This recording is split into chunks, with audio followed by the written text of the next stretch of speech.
Моето процедурално се однесува на членовите 180б и членот 185 од деловникот на Собранието. Но предходно сакам да ги поздравам овие денешни современи македонски администратори и да им кажам дека со нив нас не ни треба ниту надворешен, ниту внатрешен друг окупатор, агресор, фашист, нацист или терорист.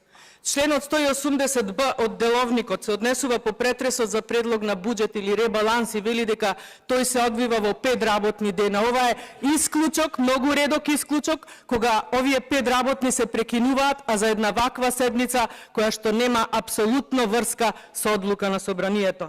Членот 185 од деловникот се однесува дека Собранието може да претресува и други материјали и информации кои што се поднесени од влада или други овластени предлагачи, но има мноштво на примери кога било какви информации дојдени од било кои предлагачи се разгледувале на комисија, таму се донесувале заклучоци, па дури потоа доаѓале на пленарна сала. Но овие примери веројатно не се добра собраниска пракса која што денес се применува и ова да го можете само вие и само на ваков начин, а само за да избегнете широка јавност и транспарентност на овој подмолен процес.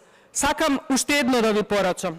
Ниту еден документ кој што вие би го подпишале, изгласале, протнале, нема да има легитимитет и важност, се додека не го добие најбитниот подпис и најбитниот печат, а тоа е печатот и дозволата на македонскиот народ. Затоа, колку сакате, обидувајте се овде денес да правите, да кажувате дека сте демократи, дека сте транспаренти, дека сте со ЕУ вредности. Јас можам само да ви порачам дека овој лажен документ не е документ по кој што ние денес ќе расправаме. Јас тука пред вас ќе го искинам и се надевам и посакувам дека овој звук на кинење на ова парче хартија, додека сте живи, ќе ви ги пара ушите што ги имате и душите што ги немате.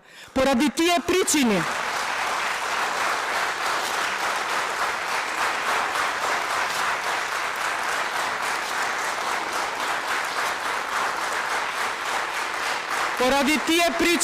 ќе се повикам и на членот 81 став 2 од деловникот и ќе побарам една пауза која што можеби ќе ве предомисли и ќе одлучите овој ништовен, понижувачки, подмолен документ да го вратите таму каде што му е местото, а тоа е во владата, затоа што се работи за меѓувладина конференција, а не владата овде да ви го подметнува и вие како современи македонски администратори да давате изим на ваков криминал и на вакво предавство. Ви благодарам на вниманието, барам пауза од 1 час.